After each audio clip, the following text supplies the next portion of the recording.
Um, Interesting where we're going today. As long as we remember, those who pass never leave us. It sounds very simple. It is. This is a photograph of Jan Frank, who passed away on the 26th of this month. It's a very heavy month for me.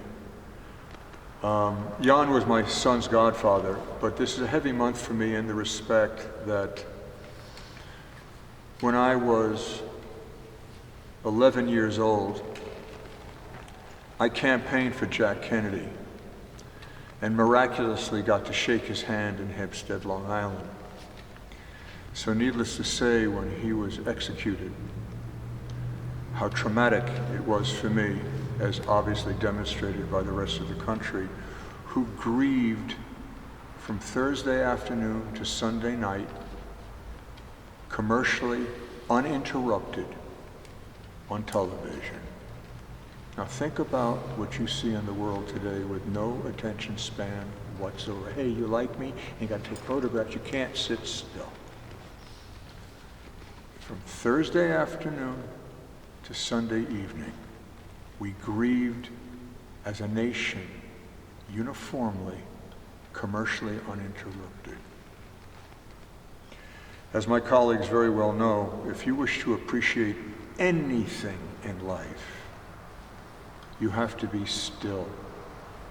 And in all education, it's quite obvious they're not teaching that. Jan passed away on the day I was killed in a car accident when I was 17, the 26th of November. The reason I'm here is because I was 17. I went through the windshield, hitting a wall. I wasn't able to sleep on my right side for 10 years, not to get morbid with the specifics of detail, but trust me, I was on the other side. And what's quite remarkable is the silence and the stillness and the completeness of rest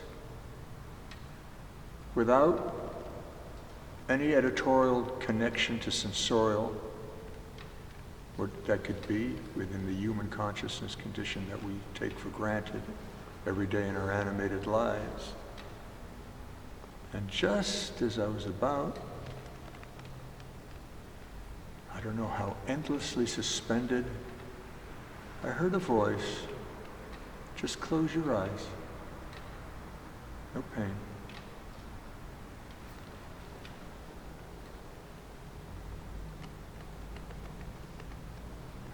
And just as I was about to let go, no! Boom! I said 17 years of age. Trust me, gang. I bet if you were 20, you wouldn't be able to sustain the heat and the light of re-entry. Durability of youth.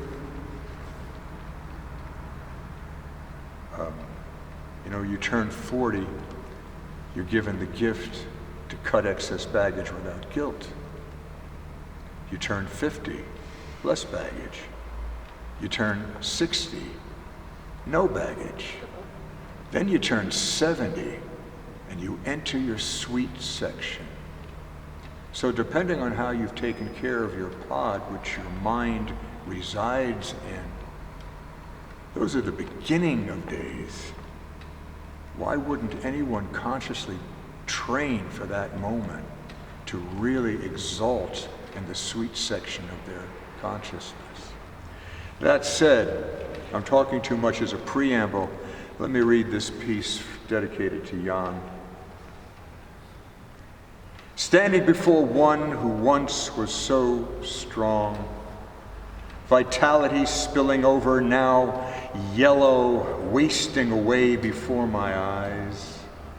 Organs failing one by one, no longer able to filter, leaving the body vulnerable to the slow but nonetheless incremental, formidable creep of sepsis.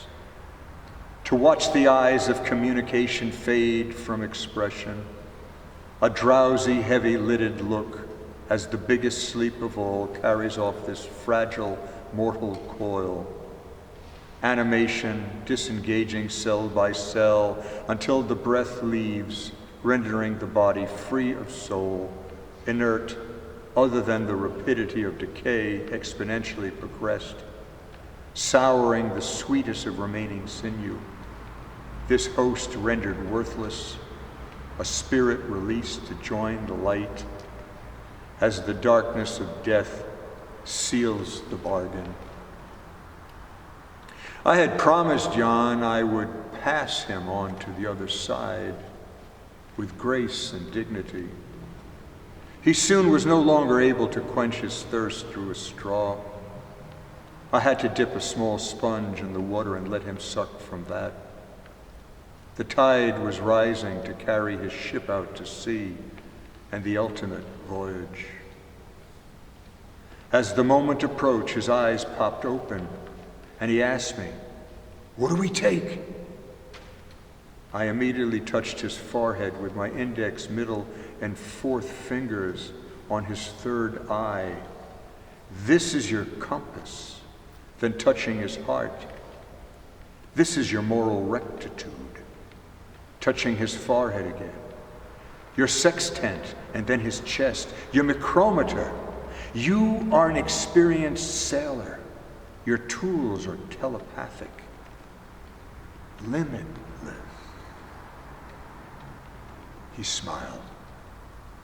"Follow the stars out of our galaxy. Look for wormholes.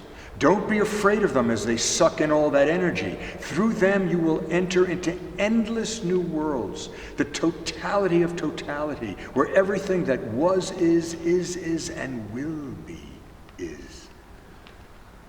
Have fun. It's remarkable. You will inevitably decide whether to enter another pod with your spirit in whole, or many in part. Just step up to the helm and take the wheel with your eyes on the horizon." He then fell asleep. The morning was electric as we readied for the sail. The all around was moist and a chill was in the air.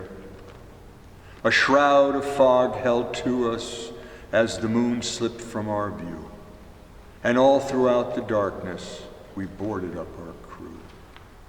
We knew the tide was rising, as was quick the morning sun. To secure our precious cargo, there was so much to be done. And as the blackness turned to purple, then again to blue, the morning star appeared for me to navigate for you. Starlight, star bright, guide her just right, keep us true. And as we slice through valleys and climb mountaintops so high, dropping down forever, then back up to touch the sky, rolling, rolling, pitch, yaw, rolling, rock me with you. The sea was swaying wonder and the freshest breezes blew. The sun lit us like fire and I felt so close to you. Oh, the joy of cheering as I held you in my hands. Higher as the sun rose as we sailed for distant lands. And as the wind did stiffen, a briny fragrance filled the air. The ocean spray ran off in sheets and gently wet my hair. Flying like a great bird as I held on tenderly, loving every moment we slipped deeper out to sea. Starlight, star bright, guide her just right, keep us true.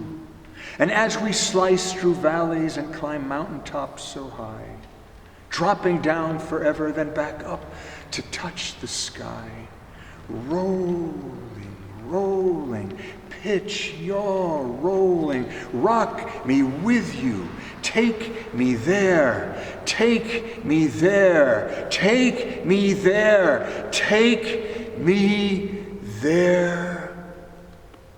Returns this mariner from whence he came, to a seat of grace. The winds, the same that blew him from a distant shore, again have come to sail once more. How quick this life now seems at end, how full beyond to comprehend, and now so short his labored breath, uneven at the edge of death. This to be his last sunset, until his birth soon, new and wet. At the helm, the stars his guide, sailing in and out, new dawns to ride, with trusted dog close at his side, waiting for the rising tide to carry him in peace to sea, his ancient spirit now set free. Nice. Very good. Yeah. What a bonding, what a bonding, what a final bonding. Sailor. Well, the indigenous, thank you, the indigenous are very aware in parental care, to adopt someone beyond themselves to raise their child. They recognize the grandparents to be the best at raising children. They are the providers. And to bring this party in, to bring an alternative voice. And Jan Frank was an alternative voice within our household. And let me say this to you all. When I went through the car accident thing, and I came out of it, I was in the hospital for 21 days, then home in bed for a month and a half. And as I said before, I wasn't able to sleep on my right side for 10 years. And as I'm mending and finally getting back into school and all of this, I felt robbed. I didn't have that Stuart Granger letterbox light on the eyes. Oh, look at Lot's eyes, you know. I just felt robbed. What is this? What is this? And then at 17, I fell in love. And I started to collect realizations of, oh, this. And that's what it is, being conscious. I carried my thoughts of my car accident as conjecture. And then I delivered my father to the portal, thinking, well, you know. I was allowed back in, no longer conjecture. I then delivered Jan to the portal, knowing that it wasn't conjecture. And then I delivered Olivia, my quadruped friend of 16 years, to the portal. It's a glorious space of seamlessness and quietude.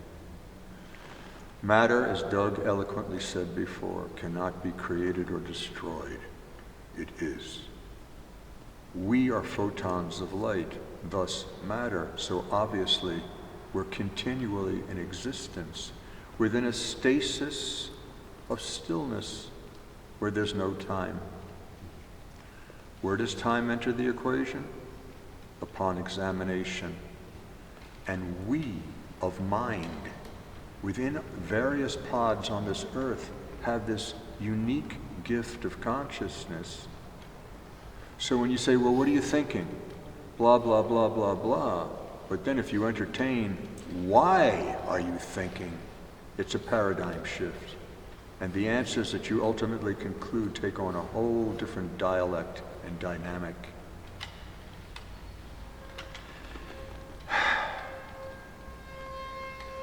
Peace.